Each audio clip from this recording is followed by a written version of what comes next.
자, 하나님의 말씀 출애굽기 3장입니다.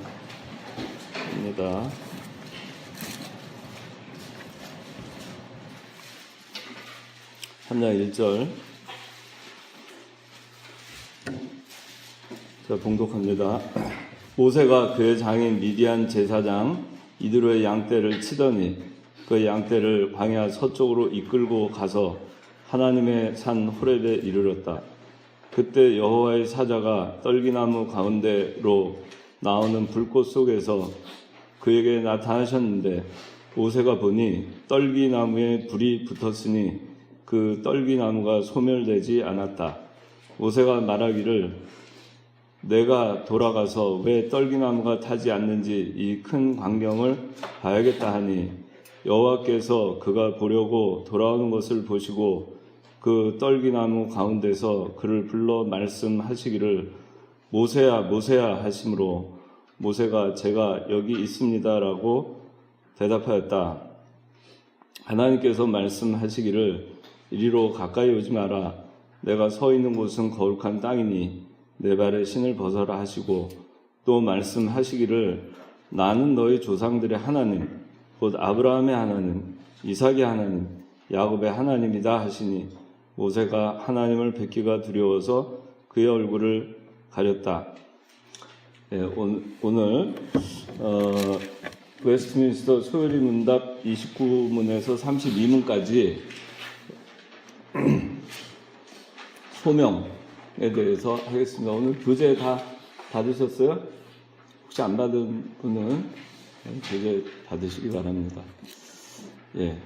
오늘 소명에 대해서 하겠습니다. 소명은 영어로 calling이라고 우리가 잘 알고 있습니다. 부르심, 우리말로는 부르심, 한문으로는 소명.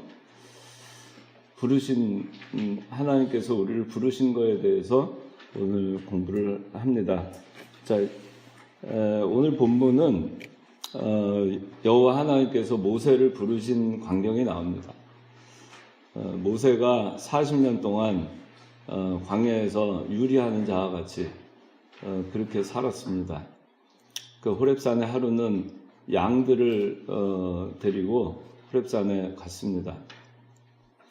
애굽에서 도망자가 돼서 하루아침에 도망자가 됐고 나이 40에 광야로 도망을 했고 광야에서 40년을 보내게 됩니다. 물론 거기서 결혼도 하고 했지만 그 광야 생활이 얼마나 고독하고 외로웠겠습니까?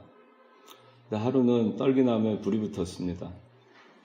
그 떨기나무는 불이 붙을 나무도 아니고 또 쓸모도 없는 그런 나무인데 그 떨기나무에 불이 붙었는데 그 불이 꺼지지 않았습니다.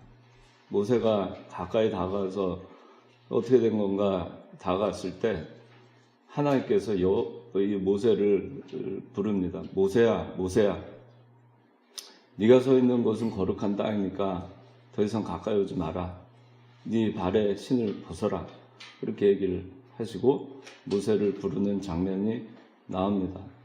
모세를 부르심으로 인해서 광야에서 40년간 참 고독하게 외롭게 자기의 갈 바를 모르고 그래서 살았던 그 모세가 하나님의 부름을 받고 이스라엘 민족의 지도자로 특별한 존재가 되게 되는 순간이었습니다.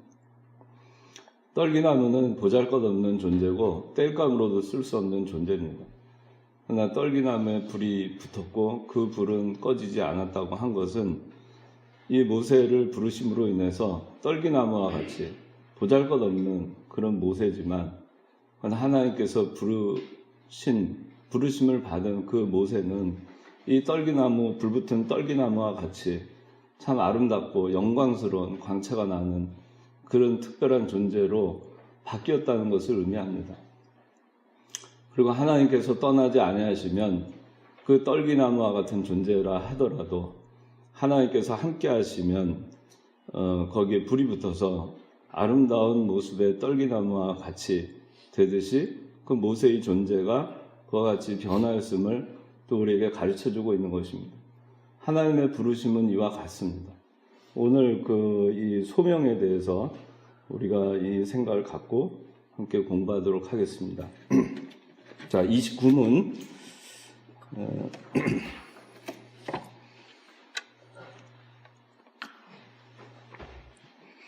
자, 제가 문제를 읽고 여러분들은 답을 읽어주시면 되겠습니다. 29문. 우리는 어떻게 그리스도에 값주고 사신 그 구속의 참여자가 됩니까? 그리스도가 값주고 사신 그 구속의 참여자가 되는 것은 성령이 우리를 불러 믿음으로 효력 있게 그리스도에게 연결되게 하여 주시는 일입니다. 네, 30문. 그리스도께서 성취한 구속을 성령은 어떻게 적용하십니까? 그리스도께서 성취한 구속을 성령이 우리에게 적용하는 것은 우리 안에 믿음을 일으키시고 또 효력 있게 부르심으로써 우리를 그리스도와 연합하게 하는 것입니다. 네, 31문. 효력 있는 부르심이란 무엇입니까?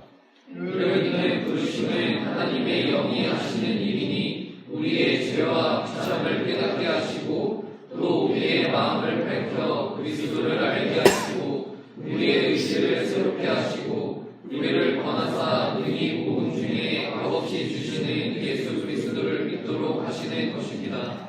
제32문. 효력 있는 부르심을 받은 자들에게 이 생에서 무슨 유익이 있습니까? 효력 있는 부르심을 받은 자들은 이 생에서 의롭다 하심과 양자로 삼으심과 거룩하게 하심을 얻고 또 이 생에서 이것과 더불어 받은 여러 가지 유익과 또는 거기서 나오는 여러 가지 유익을 받게 되는 것입니다. 예. 자, 29문에는 우리는 어떻게 그리스도에 값주고 사신 그 구속, 자, 그리스도에 값주고 사신 그 구속에 참여자가 됩니까? 어떻게 구속에 참여자가 됩니까? 그게 질문입니다. 어떻게 구속에 참여자가 됩니까? 어떤 구속이냐? 그리스도의 구속. 그리스도의 구속은 어떤 구속이냐? 값주고 사신 구속이다. 그리스도에 값주고 사신 그 구속에 우리는 어떻게 참여할 수 있습니까? 그 질문입니다. 그리스도께서 값주고 사신 그 구속이라고 하는 것은 여러분들 속죄 언약이라고 기억하시죠? 속죄 언약. 충심이 속죄 언약 기억하지? 들어가 본 적 있지? 혹시 설명할 수 있겠어?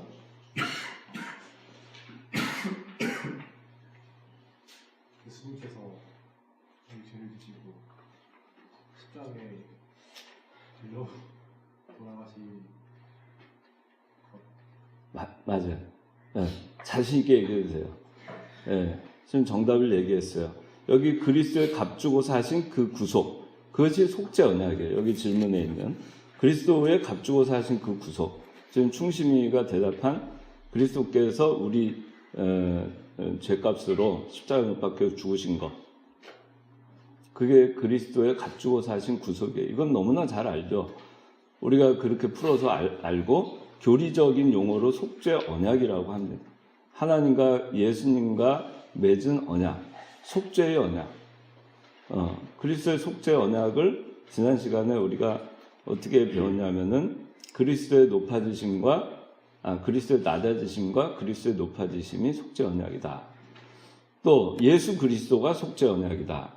왜냐? 우리 예수 그리스도를 믿으면 죄 사함을 받는다 이렇게 얘기하잖아요.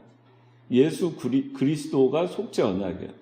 그러니까 예수 그리스도라는 말은 십자가와 부활을 얘기하는 것이고, 십자가와 부활은 좀 더 우리가 교리적으로 생각하면 소리문답에서 배웠듯이 그리스도의 낮아지심 4단계가 있고 그리스도의 높아지심 4단계가 있잖아요. 그 4가지 그리스도의 낮아지심 가운데 하나가 십자가인데 그게 낮아지심의 대표적인 것이고 그리스도의 높아지심의 대표적인 것이 부활이에요. 그래서 우리가 교리적으로 그리스도의 낮아지심과 그리스도의 높아지심을 다 배웠어요. 그죠? 그게 간단히 얘기하면 예수 그리스도라고 얘기하는 거예요. 그리스도의 낮아지심, 그리스도의 높아지심. 그리스도가 낮아지심과 높아지심이 없었으면 속죄라는 것이 성립이 안 되는 거죠. 그죠? 중심이. 그렇죠? 예. 그리스도께서 낮아지셨기 때문에 우리 인류, 우리 그 택한 백성들의 죄를 대속하시기 위해서 성육신하셨고, 또 사람의 몸을 입으셔 이 땅에 오셔서 고난을 당하셨고, 그리고 십자가에 못 박히셨고, 우리의 모든 죄를 다 전가받으셔서, 그래서 우리의 죄를 다 짊어지시고 십자가에 못 박히셨고, 그리고 죽으셔서 장사 지낸 바 되셨죠. 그 원래 우리가 했어야 되는 거죠. 근데 그리스도께서 그렇게 하심으로 우리가 죄 사함을 받게 됐죠. 우리가 져야 될 고난과 십자가, 또 우리가 이 세상에서 말씀을 지켜야 될 모든 것을 대행하시고 대형하셨기 때문에 그리스도의 그 낮아짐으로 말미암아 우리가 속죄함을 받게 된 거예요. 근데 속죄라고 하는 것의 보증이 뭐냐? 영수증이 뭐냐? 그게 뭐라 그랬어요? 부활이라 그랬죠. 그리스도가 죄 없다 하심을 증명하는 영수증이다. 이제는 더 이상 죄가 없다. 죄 사함을 다 받았다. 여기 나와 있는 값 주고 사셨다 그랬잖아요. 죄값을 다 치루었다 라고 하는 하나님의 영수증이 뭐냐 하면은 완불이라고 하는 영수증이 부활이에요. 죄가 있으면 부활할 수가 없겠죠. 죄가 있으면 부활할 수 없겠죠. 죄가 없으니까 부활하신 겁니다. 죄의 삭은 사망이잖아요. 근데 죄가 있다면, 여전히 있다면 부활할 수 없죠. 죄값이 다 치루어졌으니까 부활한 겁니다. 그래서 그리스도께서 부활하심으로 높아지신 거예요. 그 높아지심의 4가지 단계가 또 나오잖아요. 무덤에서 사망 가운데서 부활하시고, 그리고 승천하시고, 하나님 보좌 우편에 앉으시고, 그리고 나중에 심판하러 재림하신다. 그죠? 그게 그리스도의 높아지심의 4가지 단계예요. 그래서 속죄 언약에 대해서 지금 쭉 얘기를 하는 거예요. 그러니까 여러분들은 이미 속죄 언약이라고 하는 그 단어의 의미를 이미 너무나 잘 알고 있어요. 충분히 여러분들도 제가 설명한 것 같이 설명할 수 있고 마음으로 그거를 여러분들이 충분히 이해를 하고 있는 거예요. 그래서 여기 우리는 어떻게라고 했잖아. 어떻게, how, 어떻게 그리스도의 값주고 사신 그 구속, 이건 속죄 언약이에요. 우리가 어떻게 속죄 언약에 참여할 수 있습니까? 그렇게 물어보는 거예요. 어떻게 참여할 수 있을까? 어떻게? 자, 근원이 어떻게 참여할 수 있어요? 속죄 언약에. 네? 네? 잘 모르겠어요? 잘 모르는데도 지금 구원 받았죠? 네. 근원이. 네. 그렇죠? 그러니까 그게 참 신기한 거예요. 잘 모르지만 모르는데도 구원 받았다는 확신은 있죠? 그게 어떻게 된 거냐면은 그리스도가 값주고 사신 그 구속에 참여하고 있어요, 지금? 네. 그리스도가 값주고 사신 구속, 즉 그리스도의 십자가 부활에 참여했어요? 응? 확실해요? 십자가 참여했으니까 죄가 있어요, 없어요? 근원이가. 죄는 있습니다. 응? 자, 영혼에 죄가 있어요, 없어요? 영은 죄가 없습니다. 예. 육신의 부패성 때문에 그 죄성이 남아있어서 죄를 지을 뿐이지 죄사함은 이미 다 받았어요. 그러니까 하나님 아버지 앞에서는 죄가 없어요. 이미 의롭다 칭함을 받았으니까. 칭의라고 했잖아요. 그죠? 그러니까 여러분들이 그 죄라는 어떤 거기에 얽매여서 살면 안 돼요. 예수 믿는 사람은 그 진보하는 거예요. 자라나는 거예요. 그래서 우리 이 목사님께서 가르쳐 주신 거 죄에 얽매여 있지 말고 자라나라고 가르치는 거예요. 자라나라고 하는 것은 육신의 부패성을 하나하나 거두어 가라는 얘기예요. 걷어내라는 얘기예요. 그러나 여전히 우리는 의롭다 칭함을 받았기 때문에 더 이상 정죄 상태에 있는 건 아니에요. 어렵지 않죠? 충심이 안 어렵지? 예, 충심이 막내인데도 안 어렵다잖아요. 자, 그리스도의 값주고 사신 구속에 참여할 수 있는 것은 어떻게 근원이가 여러분들이 그리스도의 십자가를 믿게 되고 부활을 믿게 되느냐? 어떻게 믿어요? 철이 어떻게 해서 믿게 됐어요? 하나님께서 믿게 해줬죠? 믿게 해줄 때 그 첫 번째 단계가 뭐냐면은 부르심이라는 거예요. 여러분들이 행위 언약, 속죄 언약 이전에 행위 언약이라고 배웠죠? 행위 언약이라고 하는 것은 철이 뭐였어요? 행위 언약이. 선악과를 먹으면 죽고 안 먹으면 사는. 그렇죠. 먹으면 정령 죽으리라. 그게 행위 언약이에요. 안 먹으면 안 먹는 동안은 사는 거예요. 근데 그 자기 행위에 따라서 선악과를 먹냐 안 먹냐 그 행위에 따라서 결정이 되는 거예요. 그래서 행위 언약이에요. 그래서 행위에 따라서 사냐 죽으냐가 결정이 되는데 행위 언약을 깼어요, 인간이. 그래서 선악과를 먹게 됐고 죄가 들어왔습니다. 그래서 사망이 들어왔어요. 그래서 이미 인간은 전적 타락했고 전적 부패한 거예요. 인간은 도덕적으로나 윤리적으로는 도덕적 선이나 윤리적 선은 행할 수 있을지 모르지만 그거는 믿지 않는 사람도 하는 것들이에요. 불쌍한 사람은 도와주고 하는 것.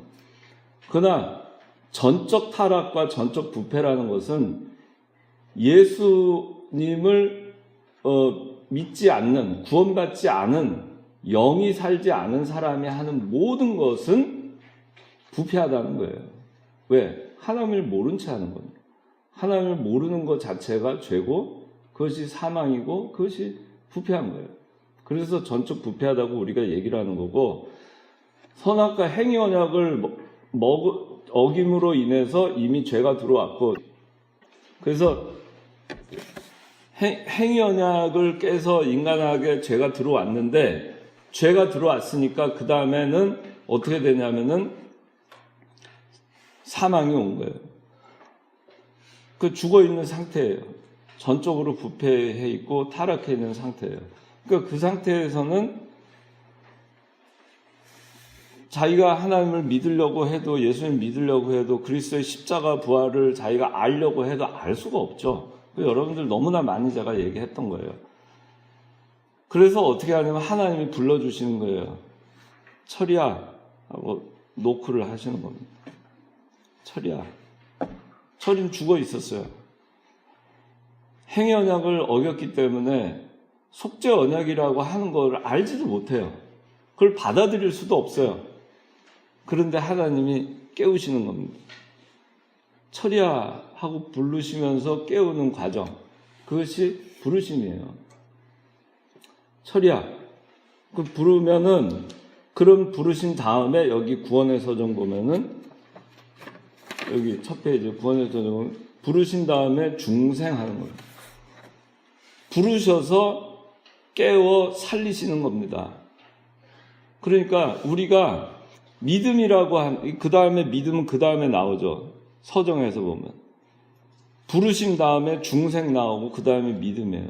논리적인 순서로 보면은 부르심이 먼저고 그 다음에 중생, 그 다음에 믿음, 그 다음에 칭의예요.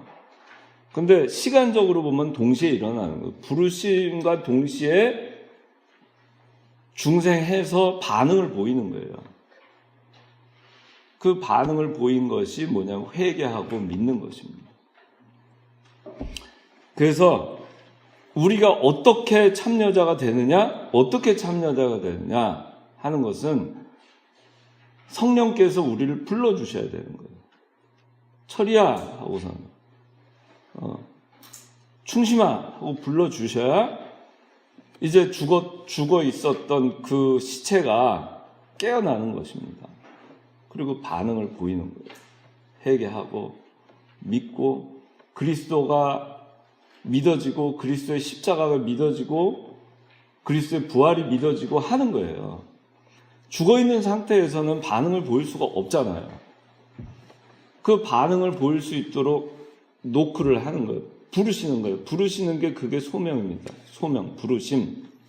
그래서 여기 이제 제가 여기 이게 설명이 길었는데 이게 오늘 한 거에 제일 그 개념을 여러분들한테 오늘 설명을 다 한 겁니다. 자, 답을 한번 보세요. 그리스도가 값주고 사신 그 구속, 이건 속죄 언약이죠.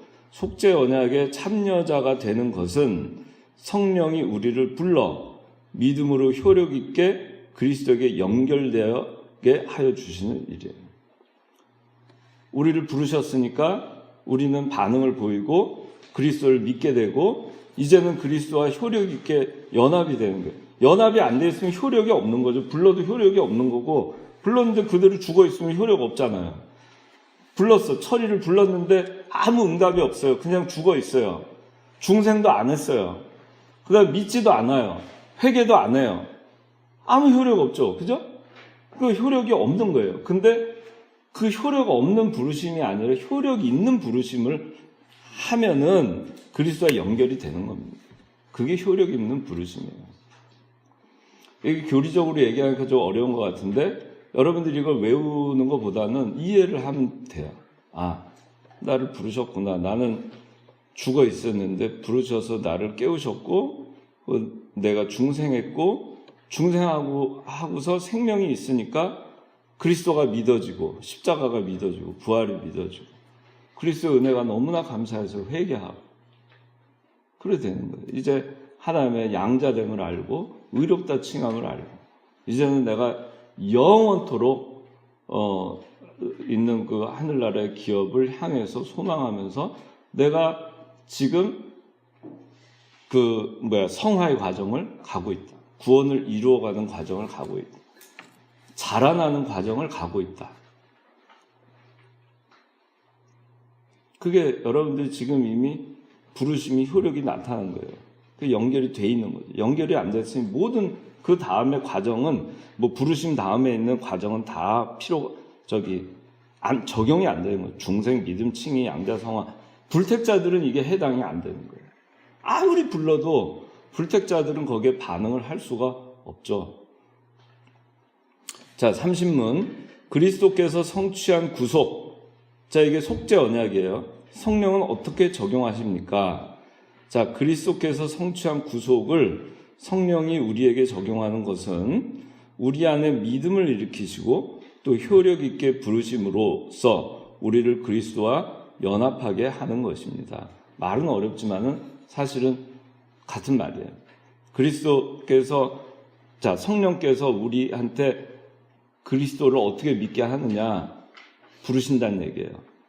부르시는데 효력 없게 부르는 게 아니고 효력 있게 불러서 연합이 되게 함으로써 그 부르심이 효력 있게 한다는 얘기예요.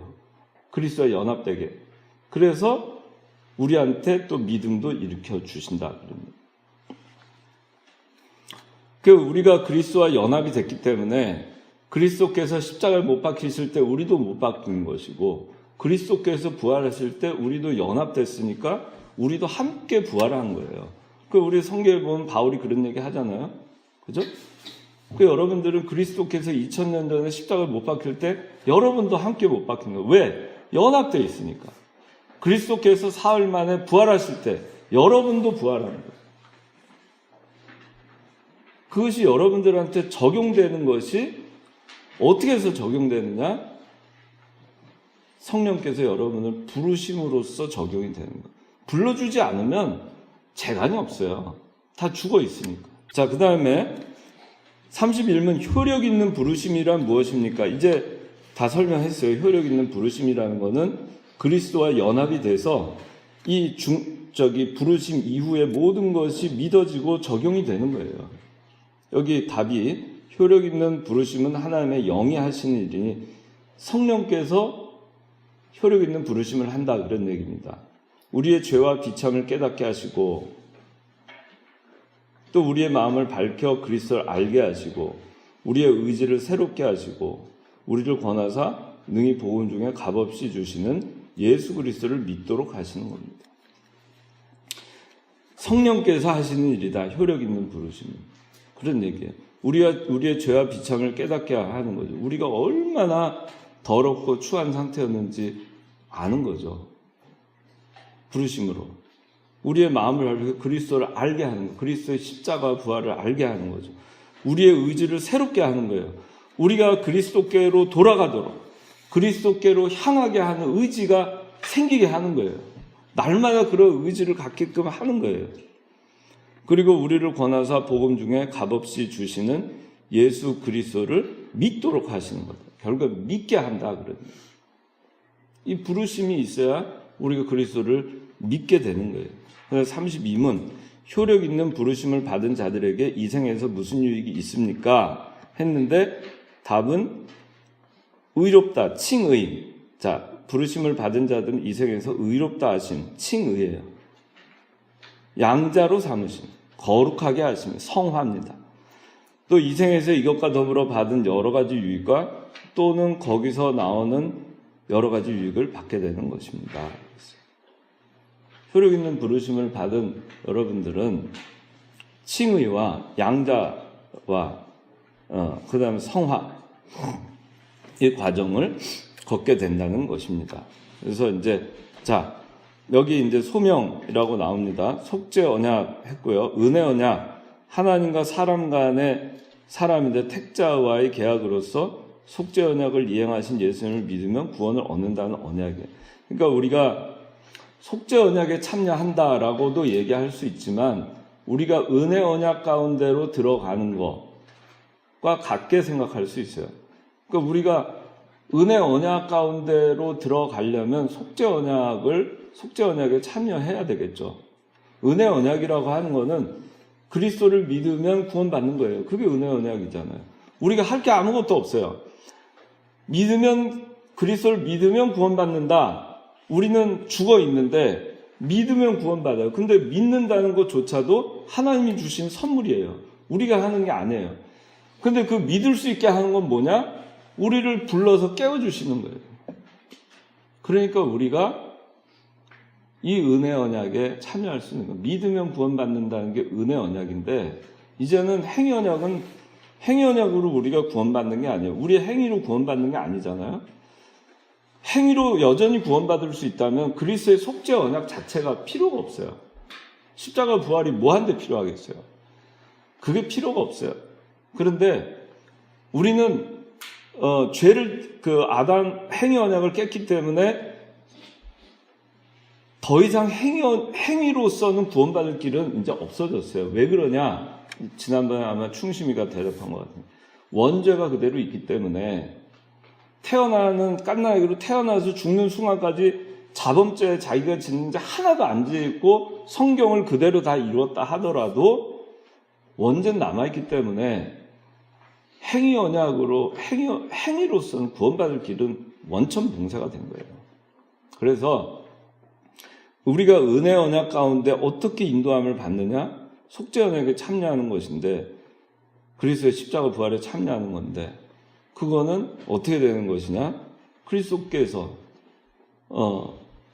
십자가 부활 그거를 성령이 우리로 하여금 우리를 부르심으로 우리가 깨어나서 그 속죄 언약을 받아들이고 믿게 하시는 역사가 있기 때문에 우리가 은혜 언약 가운데 들어가는 거예요. 그래서 은혜 언약이 우리한테 유효하려면, 효력이 있으려면 부르심이라는 과정이 반드시 있어야 돼요. 하나님이 우리를 불러주지 않는 한 우리는 중생할 수도 없고 믿을 수도 없고 그 다음에 양자가 될 수도 없고 의롭다 칭함을 받을 수도 없고 그 다음에 하늘의 기업을 소망할 수도 없어요. 하나님이 우리를 예정하시고 택하셨죠. 택하셨지만 우리를 불러주셔야만 그것이 유효하게 되는 겁니다. 불러주시지 않는 한, 불러주실 때까지는 우리는 은혜 언약 가운데 들어갈 수가 없어요. 하나님이 우리를 불러주셨다는 게 얼마나 감사한지 모릅니다. 그래서. 자, 그 다음에 이제 성령은 누구신가? 이건 여러분들 자, 보시면 되고요. 이게 왜 얘기가 나왔냐면은 소명, 부르심이 누가 하는 건가? 하나님이 부르시는가? 예수님이 부르시는가? 성령께서 부르시는 것인가에 대해서 얘기하기 위해서 성령은 누구신가가 나온 거예요.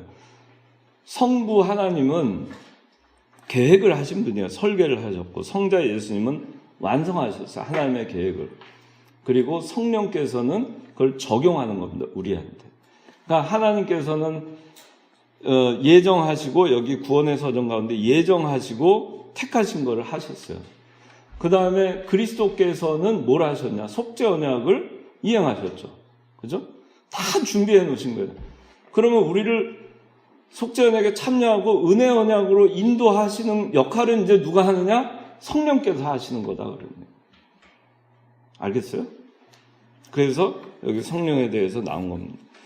그 다음에 두 번째, 성령께서 그리스도의 구속사역을 우리에게 적용시키는 방법, 30문 할 때 했던 건데, 여기 1번은 믿음을 일으킨다는 거고, 두 번째는 효력 있는 부르심을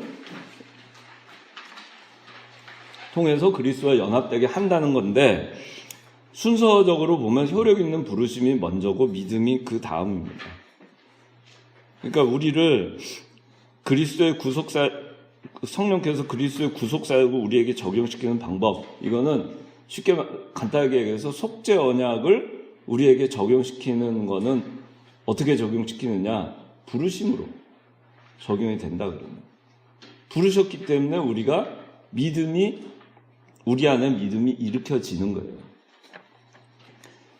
근데 그 부르심도 그냥 부르시는 게 아니고 효력 있는 부르심을 해야 되는 거죠. 그래야 우리가 그리스도와 연합이 되는 거예요. 그죠? 우리를 불렀는데 깨어나지 않는 부르심은 효력이 없는 부르심이에요. 세 번째, 효력 있는 부르심에 대해서 31문, 이거를 5개로 나눠놓은 겁니다. 하나님의 영이 하신 일을 성령이 하시는 거다. 우리의 죄와 비참을 깨닫게 하신다. 우리가 사망 가운데, 감옥 가운데, 또 죽을 병에 걸려있는 가운데 있다고 생각을 해보면 그 상태가 얼마나 비참한 상태인가를 우리 알게 하시는 거예요. 거기서 우리가 벗어나게 하시는 겁니다. 그 다음에 세 번째, 우리의 마음을 밝혀 그리스도를 알게 하시는 거죠. 그리스도의 십자가 부활을 알게 하십니다. 효력 있게 부르시면 우리를 부르심으로 인해서 우리가 이렇게 된다는 겁니다. 우리의 의지가 새롭게 된다는 겁니다. 우리를 부르시면. 그 다음에 우리를 권하사 그리스도를 믿게 한다는 겁니다. 우리를 부르셔야 이게 가능하다는 거예요. 그 다음에 이제 네 번째, 부르심에 대한 이해. 부르심에 대한 이해 두 가지가 나와요. 단순한 부름, 효력 있는 부르심. 단순한 부름과 효력 있는 두 가지로 나오는데, 단순한 부름을 우리 외적 소명이라고 하고, 효력 있는 부르심을 내적 소명이라고 합니다. 그 다음에 내적 소명은 유효적 소명이라고도 얘기합니다. 단순한 부름, 외적 소명, 이거는 보편적 소명이라고도 얘기해요. 이 얘기 뭐냐면, 그러니까 외적 소명, 내적 소명으로 기억을 하세요. 외적 소명은 뭐냐면은 모든 사람한테 그냥 복음을 전하는 겁니다. 택자든 불택자든 가리지 않고 복음을 전하는 거예요. 오늘날 복음이 전 세계에 전해지고 있잖아요. 택자든 불택자든 가리지 않고 복음이 전해집니다. 근데 이것을 외적 소명이라고 해요. 그런데 복음의 씨앗이 떨어져서 반응을 보이는 그것이 내적 소명이에요. 우리 마음 가운데 부르심이 효력 있게 적용이 되는 거예요. 우리 안에, 우리 마음 가운데. 그래서 그게 효력 있는 부르심이라고 하고, 이거는 오로지 택함 받은 택자들만 이 내적 소명에 해당이 됩니다. 효력 있는 부르심에 해당이 됩니다. 그래서 효력 있는 부르심은 하나님의 말씀에 신실한 반응을 보이는 경우예요. 그 다음에 5번째, 효력 있는 부르심을 받은 자들이 이 땅에서 누리는 유익, 칭의와 양자와 성화입니다. 자, 칭의와 양자와 성화. 이거는 이제 다음에 우리 교리 공부할 때 자세히 하도록 하겠습니다. 자, 오늘 그 교리적으로 이 내용을 했는데, 여러분들이 저는 이 소명이라는 거를 생각을 해보면 참 너무너무 감사해요. 하나님 얼마나 감사한지 몰라요. 이게 아까 우리 출애굽기 3장 모세에 대해서 했잖아요. 모세를 40년 동안 광야에 그냥 내깔려뒀어요. 방치되어 있는 것과 같은 상황이에요.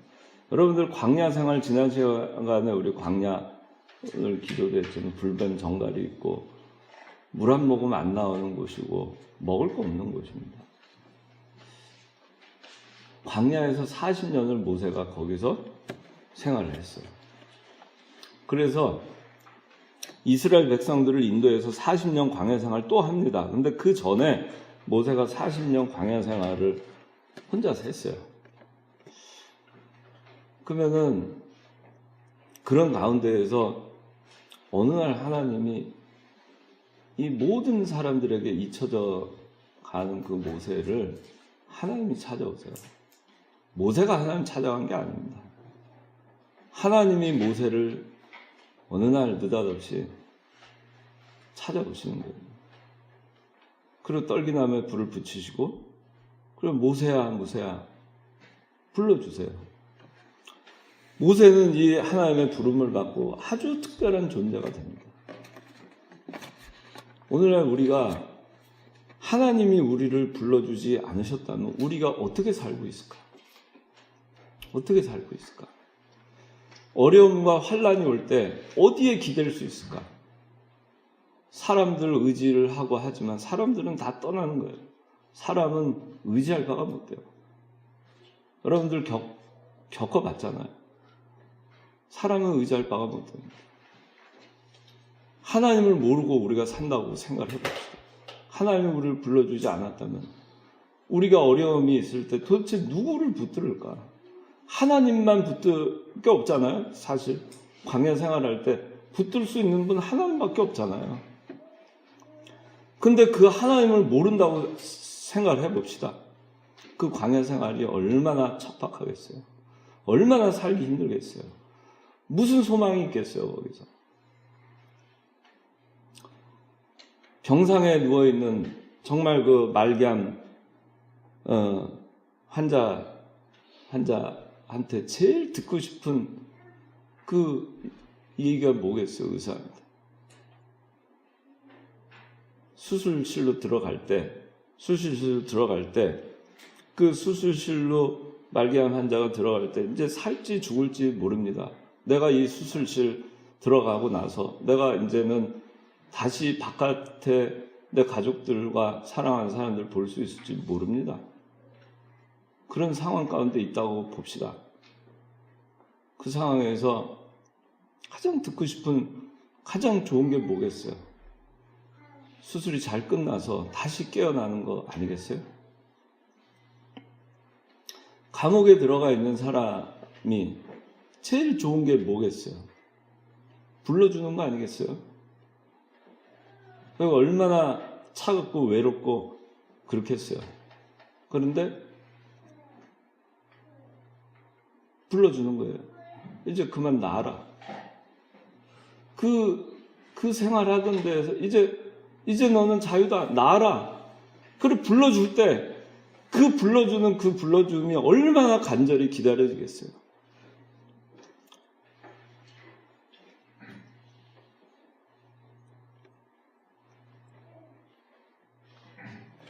여러분들이 하나님이 여러분들을 죄와 사망 가운데에서 건져주셨다고 하는, 이 불러주셨다고 하는 거, 그건 정말 너무너무 감사합니다. 저는 이 하나님의 그 구원의 서정 가운데 가장 감사한 게 이 부르심이에요. 이걸 생각하면 얼마나 감사한지 모릅니다. 불러주셨다는 거. 여기 저 김미림 집사가 문정진 집사 불렀잖아요. 그죠? 불렀지? 문정진 집사 먼저 불렀나? 문정진 집사가 미림 집사를 먼저 불렀나? 남편이 먼저 불렀어? 나하고 결혼해줘 하고 불렀을 거 아니겠어요? 불러주지 않았으면 지금 뭐 했겠어? 살고 있겠죠? 그 불러줘서 행복하죠?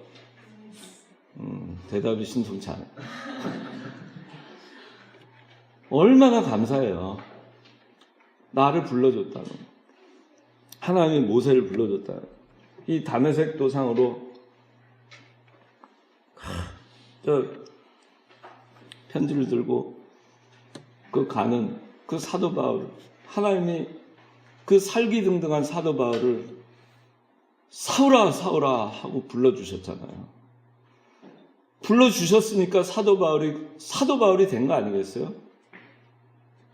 180도 달라져서 그동안에 그가 모든 거 다 자기 인생의 유익으로 여겼던 거 다 분토와 같이 여기고 하나님만을 위해서 사는 사람으로 바뀌지 않았어요. 하나님이 사울아 사울아 그 부르심이 없었다고 생각해 보세요. 여러분을 하나님이 부르지 않았다고 생각해 보세요. 부르지 않았으면 여러분들은 뭐하고 살았을까요? 이 세상 살면서 도대체 어디에 소망을 두고 뭘 기대고 살 수 있었을까? 그렇잖아요. 하나님은 여러분을 부르셨습니다. 여러분을 부르셔서 여러분들을 살리시고 그리고 여러분들에게 믿음을 주시고 그리고 의롭다 칭해야죠. 뭘 했다고 우리가 도대체 뭘 했어요 도대체? 의롭다 칭해 주시고 그리고 양자로 삼아 주시고 하늘의 기업을 우리를 상속자로 우리를 삼아 주신 겁니다. 우리를 끄집어내 주신 거, 우리를 불러서 끄집어내 주신 거, 그 얼마나 감사한지 그걸 여러분들이 알았으면 좋겠어요. 나사로야 나오너라 나왔잖아요. 살아서 움직였잖아요. 그것이 유효적 소명이에요. 그 냄새나는 그 썩은 냄새나는 그 무덤 속에서 그 시커먼 무덤 속에서 썩어서 문드러져 없어졌을 그 나사로인데 나사로야 나오너라 그 부르심이 있었기 때문에 나사로는 나올 수 있었어요. 그 무덤에서. 얼마나 감사해요. 얼마나 감사한지 모릅니다. 우리가 그 상태에 우리가 없었을까요? 우리는 그보다 더 했어요. 그걸 생각을 해봐야 돼요. 우리가 어떤 상태에 있었을까? 어떤 지경에 있었을까? 그 지경에 있을 때 우리를 건져주셨으면, 우리를 불러주셨으면, 그랬다면 이것이 얼마나 감사한 일입니까? 그래서 여러분들이 오늘 이 소명이라는 주제로 가지고 오늘 나누실 때 정말 이게 너무너무 감사한